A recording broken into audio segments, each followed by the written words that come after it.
जय हिंद दोस्तों। मैं निकेत आर्या, आप लोग का WTI चैनल पर स्वागत है।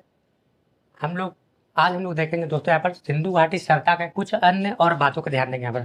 ठीक है दोस्तों, हमने ना कुछ कुछ विशेषताएं हम लोग ने पिछले वाले क्लास में देख चुके थे। आप लोग को अगर पूरी अच्छी तरीके से अगर सिंधु घाटी सभ्यता का अध्ययन करना हो, ठीक है, आपको यहाँ से कुछ समझ में नहीं आएंगे, आप क्या करें, इसके पहले जो वीडियो है, इसके पहले जो क्लास है, उसका पहले क्या करें, आप लोग अच्छे से स्टडी कर लें। ठीक है, उसके बाद आगे की क्लास करते रहेंगे तो क्या होगा कि दिमाग से क्या होगा, उतर उतर जाएगा, समझ में नहीं आएगा। क्योंकि कोई भी चीज़ पढ़ने, इतिहास पढ़ने के लिए हमको पृष्ठभूमि मतलब बैकग्राउंड का रहना बहुत ही जरूरी है। हम लोग यहाँ देखेंगे दोस्तों यहाँ पर कि सिंधु घाटी सभ्यता के हम लोगों ने पिछले वाले क्लास में कुछ विशेषताएं देखे थे, जैसे में नगर नियोजन हो गया, ठीक है, धार्मिक व्यवस्था हो गया। उसके बाद हम लोग ने क्या बोले, सामाजिक व्यवस्था देखे थे दोस्तों, ठीक है, पशुपालन देखे थे, कृषि देखे थे। अब हम लोग देखेंगे दोस्तों व्यापार। ठीक है, व्यापार की बात करें दोस्तों यहाँ पर, तो सिंधु घाटी सभ्यता की जो व्यापार थी वो बहुत उत्तम व्यवस्था थी। ठीक है, उत्तम व्यवस्था करने का मतलब ये लोग व्यापार खासकर हड्डी, धातु, पत्थरों का व्यापार किया करते थे। ठीक है, ऐसे ये लोग निर्भर किस पर थे, कृषि पर निर्भर थे। ठीक है, कृषि करने का मतलब कृषि का भी व्यापार, कृषि का जो अनाज, कृषि से जो उत्पन्न होना अनाज होता था उसका भी व्यापार करते थे। ठीक है दोस्तों, एक जगह से दूसरी जगह आदान प्रदान करते थे, ट्रांसपोर्ट एक्सपोर्ट भी करते थे दोस्तों। ठीक है ना, तो हम लोग देखते क्या चीज कि व्यापार उत्तम व्यवस्था था, खासकर हड्डी, धातु और पत्थरों का व्यापार किया जाता था। साथ में सिंधु घाटी सभ्यता जब कोई व्यापार करेगा दोस्तों तो वहाँ पर पैसा का, मुद्रा का बहुत ही इंपॉर्टेंस होता है। ठीक है, तो देखते हैं क्या चीज कि सिंधु घाटी सभ्यता में जो व्यापार होती है वो सिक्का का कोई महत्व ही नहीं होता है, वहाँ पर सिक्के नहीं पाए जाते। ठीक है, जब सिक्के पाए नहीं जाएंगे तो सिक्कों का न वो लोग सिक्का से प्रचलित है, न मतलब कि न सिक्का से परिचित है, न उनको सिक्का से किसी तरह कोई मतलब था, किसी तरह कोई मतलब कि मुद्रा का उनका कोई अता पता नहीं था दोस्तों। ठीक है, उनका जो व्यापार होता था वो वस्तु विनिमय प्रणाली के द्वारा होता था। वस्तु विनिमय प्रणाली करने का मतलब था, ठीक है, वस्तु का आदान प्रदान दोस्तों, वस्तु का आदान प्रदान मतलब वस्तुओं के एक वस्तु लेकर के दूसरे वस्तु को लेते थे। इस तरह से क्या होता था कि व्यापार को संभवतः बनाए पूर्ण किया जाता था। अगर दोस्तों यहाँ से मतलब कि व्यापार के लिए क्या होता है कि अगर हमें व्यापार करनी हो तो किसी सामान को एक जगह से दूसरी जगह भेजने के लिए, ठीक है ना, मतलब एक जगह से दूसरी जगह ट्रांसपोर्ट करने के लिए किसी साधन का आवश्यकता होना चाहिए। तो आज के डेट में हम लोग देखते क्या चाहिए कि मॉडर्न टेक्नोलॉजी का देखते, ट्रेन हो गया, तो हम लोग थल जल वायु सबसे क्या करें कि एक जगह से दूसरी जगह हम लोग सामान का आयात निर्यात करें दोस्तों। ठीक है, तो हम लोग देखते क्या चाहिए कि ट्रक, बस, ये सब जो भी होता है सामान से हम लोग आयात निर्यात कर रहे हैं। उस समय जो बात करें दोस्तों सिंधु घाटी सभ्यता में जो सामान का मतलब वस्तुओं का आयात निर्यात होता था वो किससे होता था, बैलगाड़ी से। मतलब एक जगह से दूसरी जगह सामान ले जाने के लिए बैलगाड़ियां हुआ करती थी। बैलगाड़ियों से क्या होता था कि सामान को एक जगह से दूसरी जगह लेकर के जाते थे। ठीक है, मतलब कि यातायात का जो साधन होता था दोस्तों, यातायात के लिए, ठीक है, यातायात बोले या फिर सामान ढोने के लिए दोस्तों इसका प्रयोग होता था बैलगाड़ी का दोस्तों। ठीक है, आगे देखेंगे हम लोग व्यापार उत्तम व्यवस्था था। ये जो है दोस्तों मतलब कि कहा जाता है कि हम लोग जो व्यापार करते हैं एक आंतरिक व्यापार होता है, एक बाह्य व्यापार होता है। आंतरिक व्यापार दोस्तों कभी आज के डेट में हम लोग जो भारत है, अगर भारत में दोस्तों कोई एक राज्य दूसरे राज्य के साथ क्या करता है कि व्यापार करता है, उसे आंतरिक व्यापार कहते हैं। ठीक है, या हम लोग के जो भारत है दोस्तों किसी दूसरे देश के साथ व्यापार करते हैं, जैसे हो गया भारत क्या करता है पाकिस्तान के साथ, अफगानिस्तान के साथ है, या फिर बात करें दोस्तों अमेरिका या किसी अन्य देश के साथ क्या करता है सामान का आयात निर्यात करता है। ठीक है दोस्तों, तो उसको बोलते हैं बाह्य व्यापार। क्या बोलते हैं दोस्तों, बाह्य व्यापार। बाह्य व्यापार की बात करें दोस्तों, बाह्य व्यापार खास कर दोस्तों यह जो है जल से किया जाता था। ठीक है, जल यातायात से। जल यातायात करने का मतलब दोस्तों, जल यातायात करने का मतलब यहाँ पर बंदरगाह का प्रयोग होता था। बंदरगाह का पूर्ण रूप से प्रयोग किया जाता था दोस्तों। सिंधु घाटी सभ्यता में व्यापार करने के लिए व्यापार बहुत ही महत्वपूर्ण फैक्टर था। ठीक है ना, बाह्य व्यापार करने के लिए खासकर ये बंदरगाह के जो साक्ष्य दोस्तों ये कहाँ से देखे जाते हैं, एक लोथल और एक सूत्रकोटदा से, एक लोथल और सूत्रकोटदा से। ठीक दोस्तों, एक लोथल और सूत्रकोटदा से। ठीक है दोस्तों, मतलब बाहर व्यापार करने के लिए बंदरगाह का प्रयोग होता था। बंदरगाह खासकर लोथल और सूत्रकोटदा में पाए जाते थे दोस्तों। ठीक है, बाह्य व्यापार करने के लिए, बाह्य व्यापार मतलब करने का मतलब क्या, अफगानिस्तान हो गया, मेसोपोटामिया हो गया, उस समय की जो सभ्यता थी वहां से क्या होता था कि बाहर व्यापार करने के लिए बंदरगाह का प्रयोग करते थे, सामान को जल के द्वारा मतलब कि जल यातायात के द्वारा सामान को आयात निर्यात किया जाता था। ठीक है, खासकर जो बंदरगाह होता था दोस्तों कहाँ पाया जाता था, तो लोथल और सुतकोतला में, लोथल और सुतकोतला में। आगे हम लोग देखें तो व्यापारिक संबंध भी बहुत अच्छे थे। ठीक दोस्तों, व्यापारिक संबंध की बात करें यहाँ पर तो सिंधु घाटी सभ्यता के जो लोग थे व्यापार करने में बहुत ही मतलब कि सफल साबित होते थे। ठीक है, सफल करने का मतलब कि व्यापारिक संबंध बहुत अच्छा था, खास करके किनके किससे किससे। ठीक है, व्यापारिक संबंध की बात करें तो सबसे पहले अफगानिस्तान से, सबसे पहले दोस्तों अफगानिस्तान से। ठीक है, तो अफगानिस्तान से दोस्तों क्या मंगवाते थे, तो अफगानिस्तान से टीन का आयात करते थे, अफगानिस्तान से टीन का आयात करते थे। साथ में ईरान से भी दोस्तों, ईरान से भी टीन का आयात करते थे, ईरान से क्या करते थे, टीन का आयात करते थे। साथ में एक अनाज का आयात करते थे जिसको हम लोग जौ कहते हैं। ठीक है, मतलब कि देखा जाए तो अफगानिस्तान से टीन का और ईरान से भी टीन का और ईरान से जौ का भी आयात के साक्ष्य मिलते हैं। खासकर आगे देखेंगे दोस्तों यहाँ पर तो तांबा के राजस्थान से भी क्या होता था कि व्यापार होता था, तो आंतरिक व्यापार बाह्य व्यापार दोनों होता था दोस्तों। ठीक है, तो बाह्य व्यापार में किसका, अफगानिस्तान ईरान से टीन का, साथ में एक मेसोपोटामिया से दोस्तों, मेसोपोटामिया से भी सामान का आयात किया जाता था जिसको हम लोग बाह्य व्यापार कहते हैं। ठीक है, एक आंतरिक व्यापार भी होता था, खासकर राजस्थान में एक जगह पर था दोस्तों खेतड़ी, वहां से तांबा का आयात किया जाता था। तांबा का आयात निर्यात करने के साधन थे, मतलब तांबा को जो है किसी अदर देश में भेजा भी जाता था, साथ में अपने देश में प्रयोग भी किया जाता था।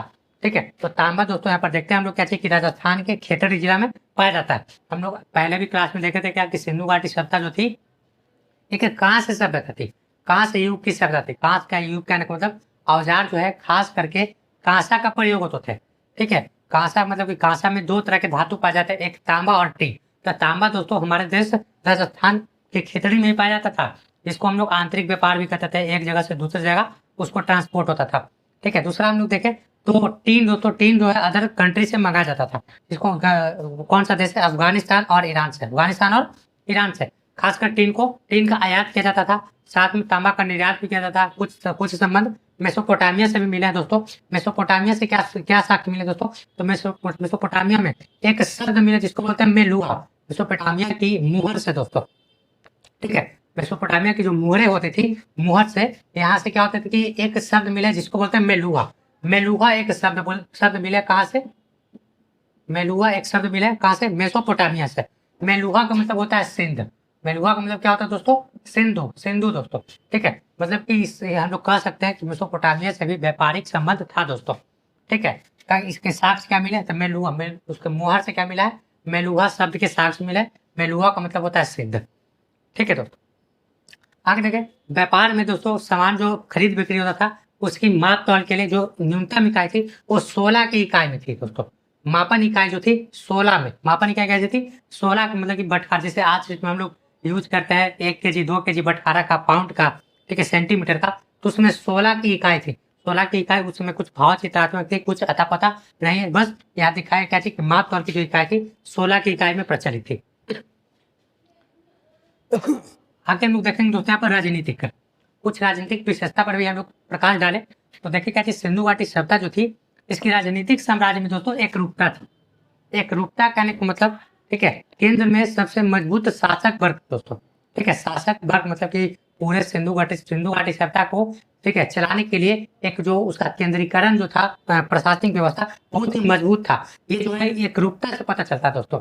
एक रूपता क्या था दोस्तों, तो जितने भी वहां पर जो थे भवन जो थे एक ही तरह के दिखते थे, भवन निर्माण जो थे एक ही तरह के, मतलब कि एक ही तरह के डिजाइन में थे। कहा जाता है कि भवन निर्माण की बात करें तो ग्रिड पद्धति के द्वारा सड़क के तो दोनों ओर जो थे ग्रिड पद्धति के द्वारा घर को मतलब कि व्यवस्थित किया गया था, भवन निर्माण करवाया गया था। साथ ही उनके दरवाजे जो थे वो सड़क के विपरीत दिशा में खुलते थे, जो हम लोग ने पहले नगर नियोजन में पढ़ चुके हैं। ठीक है, वो खास करके बात करें दोस्तों एक अपवाद में कि एक जगह तल होता है जहाँ पर घर के दरवाजे सड़क के मुख्य मार्ग की ओर खुलते थे। ठीक है, तो देखिए क्या चीज कि भवन में हम लोग एक रूपता देखते हैं, जिसके कारण कह सकते क्या चीज कि उस समय जो केंद्र था बहुत ही मजबूत था, साम्राज्य की एक रूपता था, साम्राज्य में क्या था, एक रूपता था। नगर नियोजन मतलब कि सभी जगह पर एक ही तरह की नगरीय व्यवस्था थी, जिसको हम लोग ग्रिड पद्धति कहते हैं। नगर नियोजन मतलब घर बसाने के लिए, ठीक है, घर सिंपल सा सड़कें एक दूसरे को समकोण काटते हुए चौड़ी होती थी। ठीक है। उसके बाद सड़क के दोनों ओर घर होते थे, साथ में सड़क चौड़ी काटते एक दूसरे के समकोण हुआ करती थी। साथ में अगर देखें दोस्तों तो घर को बसाने के लिए ग्रिड पद्धति का प्रयोग होता था। जितने भी अगर देखें तो ईंट का बात करें दोस्तों, तो हम लोग सिंपल सा बात करें तो उस समय जो सिंधु घाटी सभ्यता थी, जितने भी वहां पर जो घर बने होते थे, इमारत बने होते थे, सभी में एक ही तरह की ईंट का प्रयोग होता था। सभी दोस्तों एक ही तरह का ईंट का साक्ष्य देखा गया।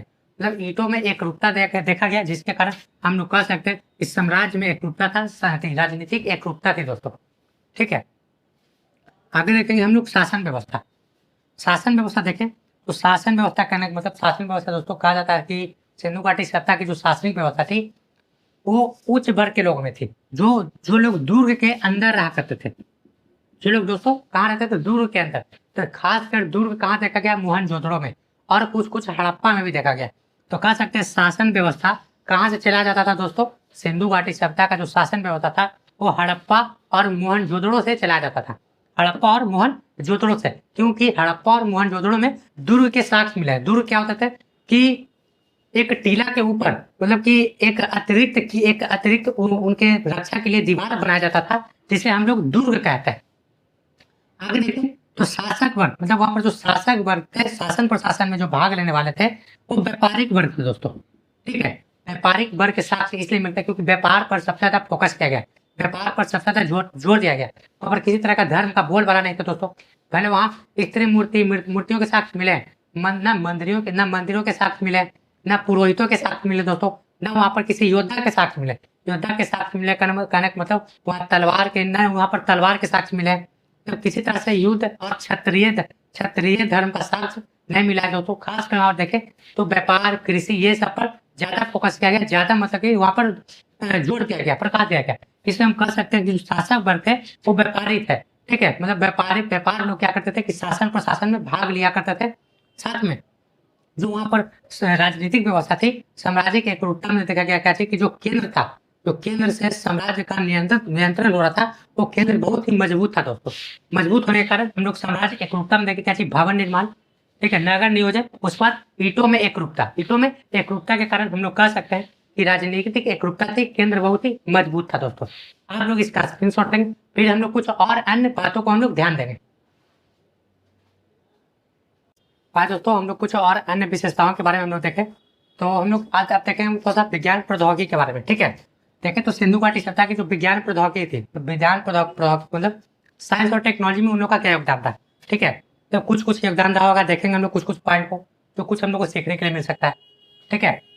तो सिंधु घाटी सभ्यता की जो विज्ञान प्रौद्योगिकी थी वो उत्तम व्यवस्था थी। उत्तम व्यवस्था में कहने का मतलब देखें तो वहाँ समरूपता थी पक्की ईंटों का, मतलब पक्की ईंट बनाया जाता था दोस्तों। ठीक है। उस समय की बात करें दोस्तों, ये आज के समय में हम लोग पक्की ईंटों का प्रयोग करते थे, पक्की ईंटों का प्रयोग करते हैं।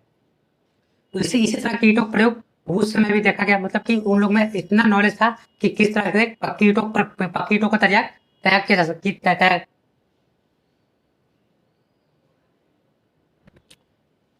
पक्की ईंटों का तैयार कर लेते थे। ठीक है। पक्की ईंटों को मतलब कि बना लेते थे। ठीक है। मतलब कि उन लोग में समरूपता थी, एक ही तरह की ईंटा मिला था दोस्तों। मतलब इतना था कि किसी तरह के ईंटा की जो मात्रा होती थी, ठीक है, ईंटा की जो साइज होते थे, मतलब समरूपता देखा गया, एक ही तरह के एकदम समान रूप से ईंटों को मतलब कि हर बार बना लेना दोस्तों। तो आप कह सकते हैं उन लोग का विज्ञान बहुत ही मजबूत था दोस्तों, उन लोग का सोच बहुत ही विकसित था। औजार की बात करें, सिंधु घाटी सभ्यता में जो औजार था दोस्तों वो कांसा का प्रयोग होता था।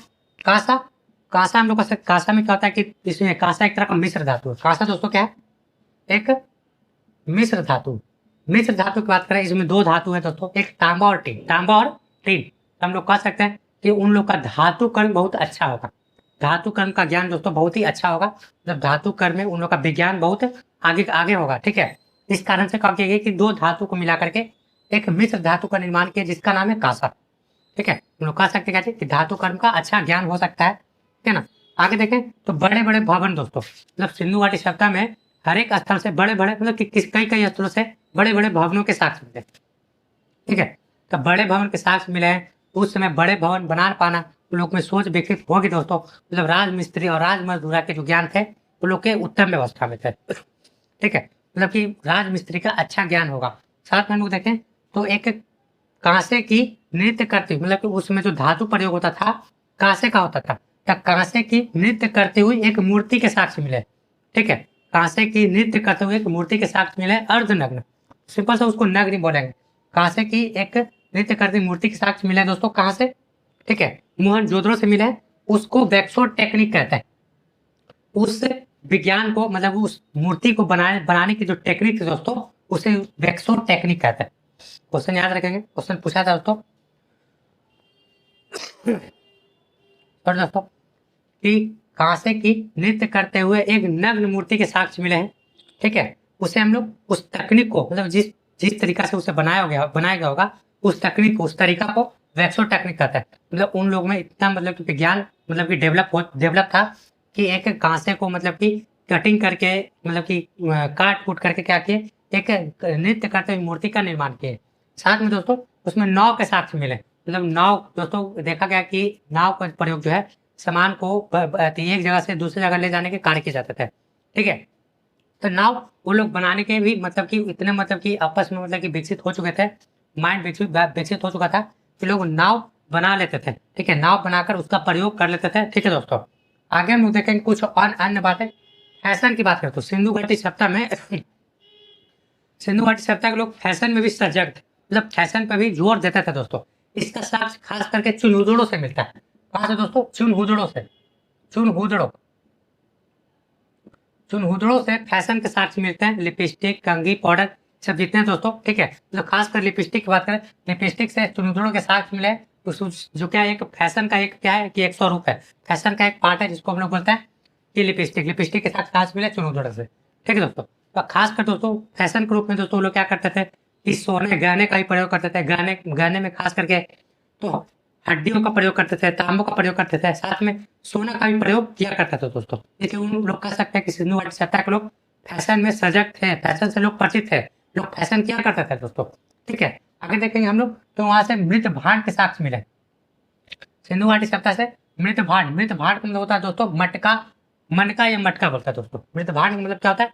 मनका या मटका, मतलब मिट्टी के बर्तन बने हुए। ठीक है दोस्तों, तो बना होता है किससे?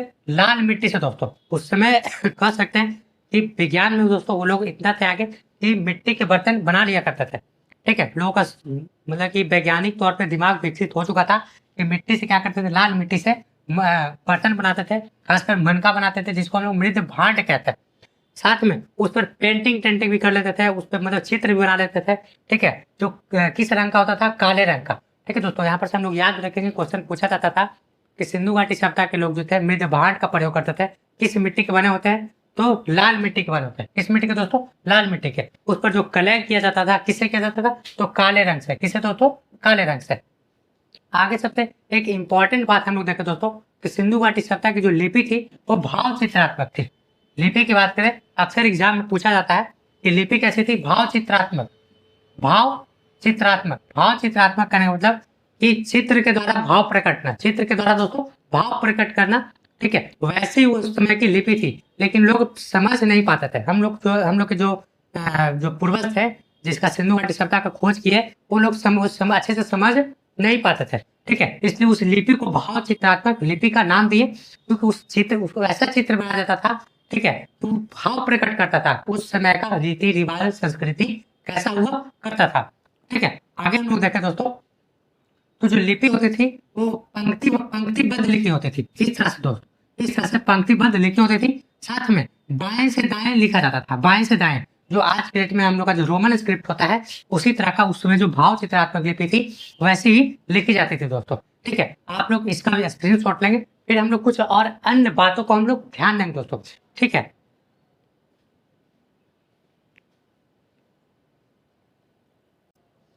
आए दोस्तों हम लोग कुछ और अन्य बातों को देखें यहाँ पर।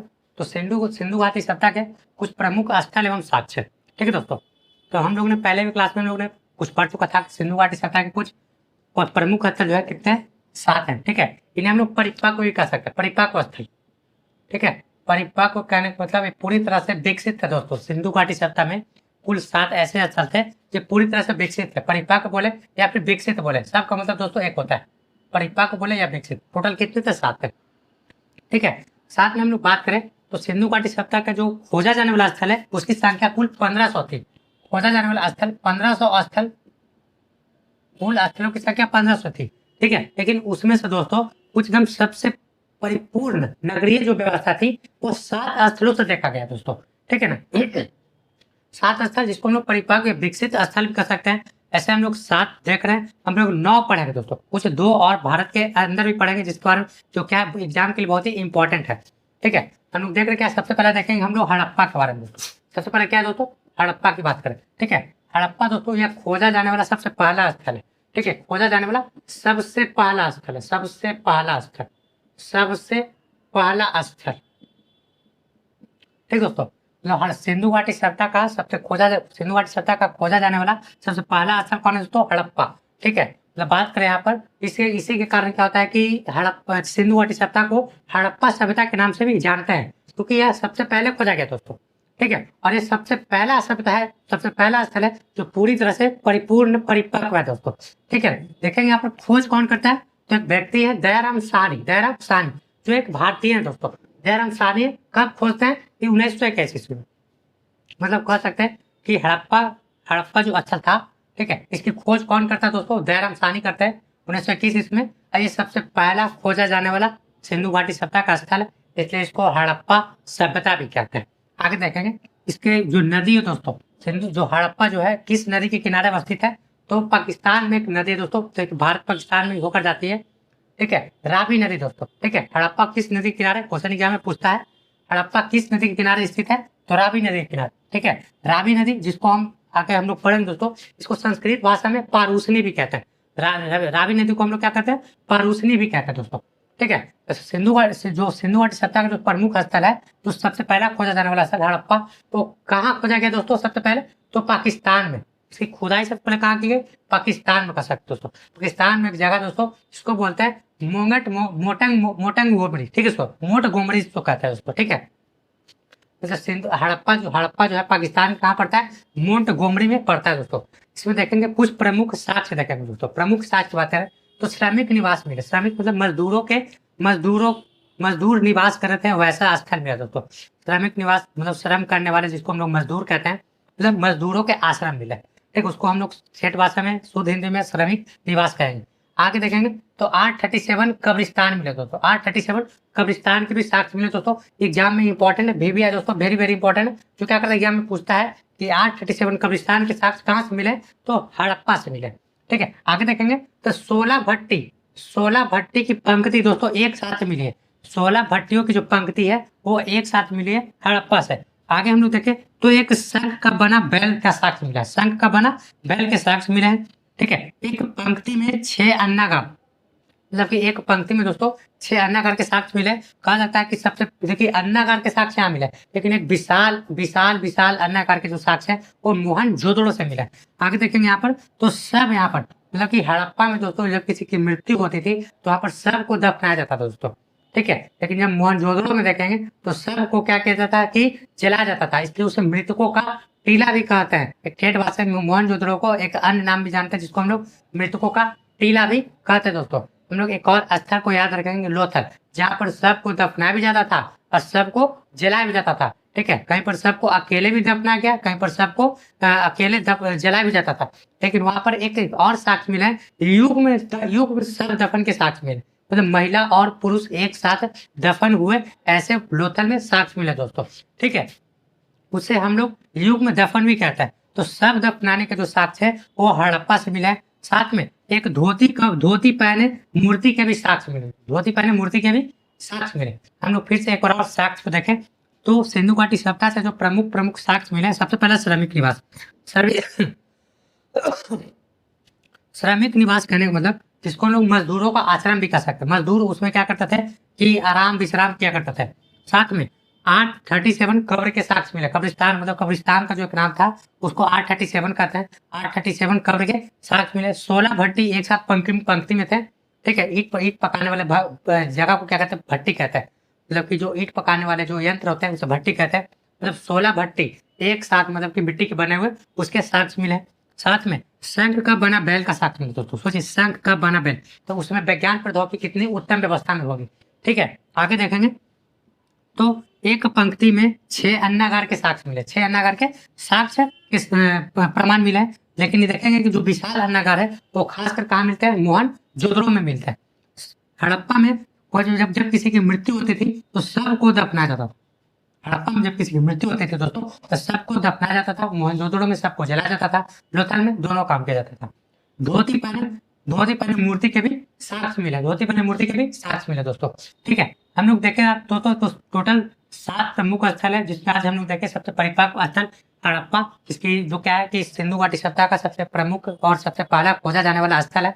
ठीक है ना, आगे हम लोग देखें तो इसकी खोज जयराम साहनी ने 1921 ईस्वी की। नदी कौन सी नदी किनारे अवस्थित है ये? तो रावी नदी के किनारे अवस्थित है, जिसको पारूसनी नदी भी कहता है दोस्तों। ठीक है, अगर देखा जाए तो सिंधु घाटी का जो राजधानी है हड़प्पा को कहा जाता है। साथ में एक व्यक्ति थे, इतिहासकार थे, जिनका नाम था पिगट। जिनका नाम था दोस्तों पिगट, याद रखेंगे, एग्जाम में पूछा जाता है पिगट के बारे में, एग्जाम में पूछा जाता है। ठीक है दोस्तों, कि पिगट ने बताया क्या चीज कि सिंधु घाटी सभ्यता की 2 जुड़वा राजधानी थी। ठीक है, एक का नाम था हड़प्पा, दूसरे का नाम था मोहनजोदड़ो। मतलब मोहनजोदड़ो और हड़प्पा जो थे वो सिंधु घाटी सभ्यता की जुड़वा राजधानी थी दोस्तों। वो किसने बताया? पिगट ने बताया दोस्तों। ठीक है, हम लोग कुछ प्रमुख साक्ष्य देखें, आप लोग इसका स्क्रीनशॉट लेंगे दोस्तों। ठीक है, और आप लोग से रिक्वेस्ट है कि आप लोग इसे ज्यादा से ज्यादा क्या करें, सब्सक्राइब करें, ज्यादा से ज्यादा लोगों तक शेयर करें दोस्तों। ठीक है, क्योंकि आपके सब्सक्राइब और लाइक कमेंट से हमें मोटिवेशन मिलेगा, तब क्या करेंगे हम लोग और अच्छे अच्छे कंटेंट देंगे दोस्तों। ठीक है, क्योंकि ये कंटेंट दोस्तों बड़े बड़े एग्जाम में बहुत आपको क्या करेंगे, फायदेमंद रहेंगे, आपके लिए लाभदायक रहेंगे, आपका मतलब कि सहयोग करने में कार्य करेंगे दोस्तों। ठीक है, आप लोग इसका स्क्रीनशॉट लेंगे। ठीक है, जय हिंद, जय भारत।